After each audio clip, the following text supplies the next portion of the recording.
Freemasons, who discuss progressive ideas and speculate on the meaning of life. What happens in 1717 is still relatively mysterious. We've only got one broadly contemporary account of the foundation of the Grand Lodge. There are no reports in contemporary newspapers.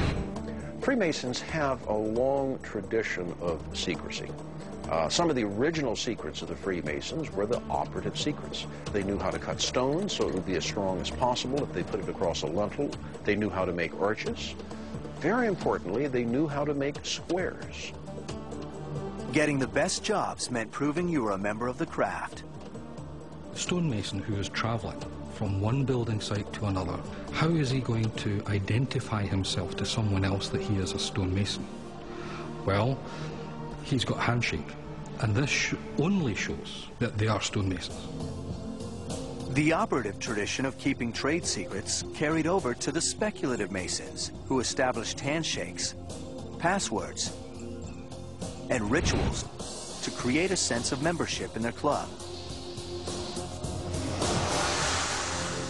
Just a few years after the meeting at the Goose and Gridiron, the Freemasons had hundreds of members, several branches called lodges, and a written constitution filled with fantastic symbols, signals, tools, and hand clasps. Even their own alphabet. They eventually devise a hierarchy of novice Masons, Master Masons, and Grand Masters. 3 levels called degrees, each one reached through a secret initiation and rewarded with a password that members swear never to reveal under penalty of death. New members are never asked to join. They must do the asking, and they are approved by secret ballot. A white ball for a yes vote, a single dark stone means exclusion. It's the origin of the term blackball. Speculative Freemasonry was formally established in 1717. But some claim the craft goes back well before that meeting at the Goose and Gridiron. Just 7 miles from Edinburgh, Scotland, on the estate of one of the great Scottish clans, stands Roslin. For 500 years, one of the most intriguing churches ever built.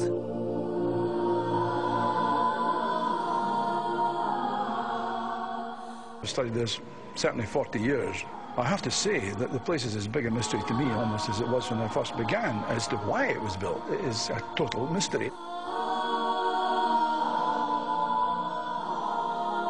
William Sinclair was the Masonic Grand Master of Scotland, and a favorite theory says he was a descendant of the Templar Knights.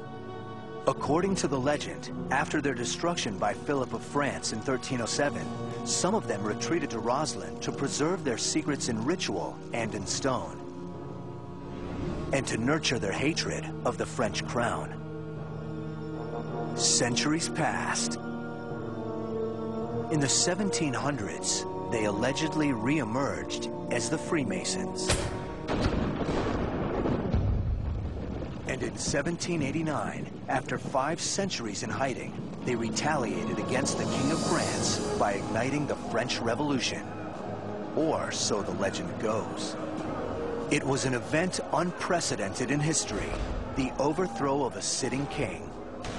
Certain royals, who couldn't accept that the people could stage such a revolt, decided that the revolution had been a Masonic act of revenge. This is the origin of all modern conspiracy theories, the terrifying idea that history is made in secret.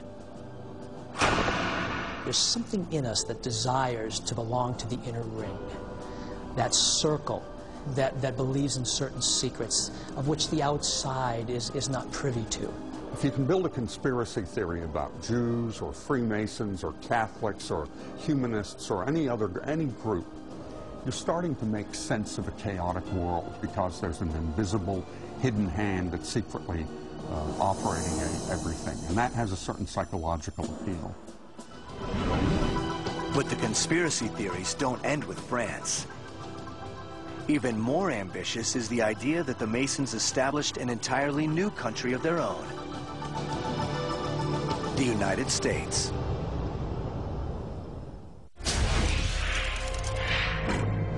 you know that 14 of our United States presidents were Freemasons? Maybe they're doing something right.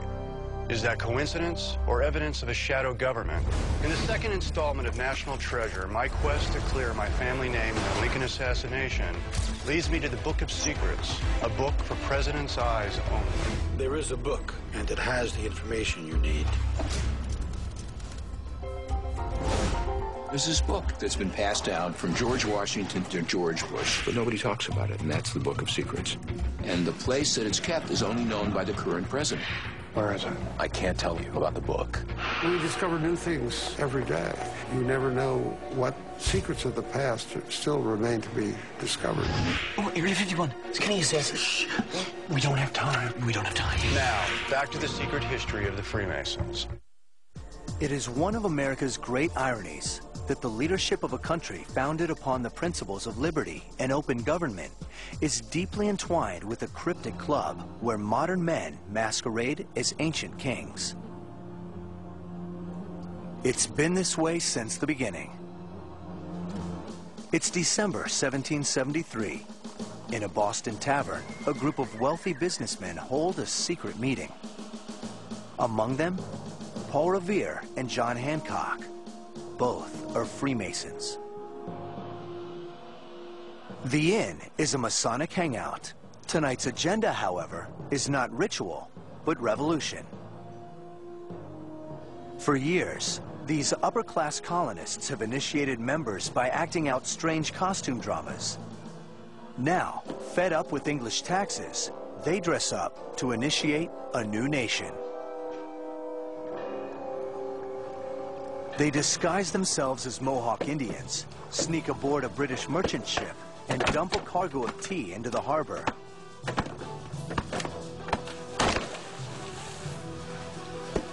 This act of sabotage becomes known as the Boston Tea Party. Citizens are burned up about unfair taxes.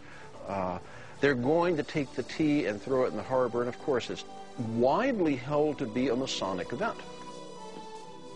2.5 years later, John Hancock and his brother Masons formally declare America's separation from Great Britain. At least 9 and perhaps as many as 50 Masons signed their names to the Declaration of Independence. Without the Masons, there may never have been an independent America. Yeah, I think you could safely say that modern society would have been very different in its culture, in its aesthetics, in its outlook, if we hadn't have had Freemasonry developing in the way it did in the 18th century. But conspiracy theory holds that this government is not just dominated by Masons, but is controlled by them in secret. They even model their capital city on the cryptic geometry of the Masonic craft. Masonic icons appear throughout the bricks and marble facades of Washington.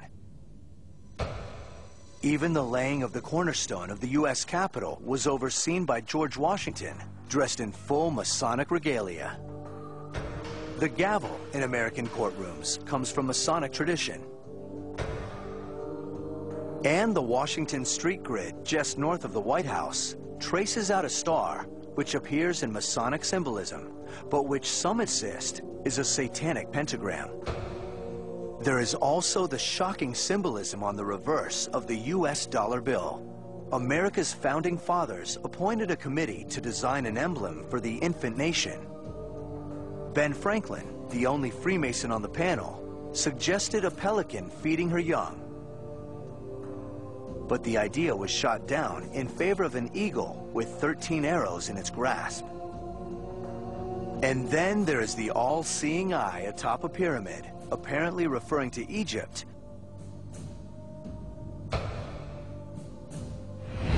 whose images are duplicated throughout the U.S. Capitol.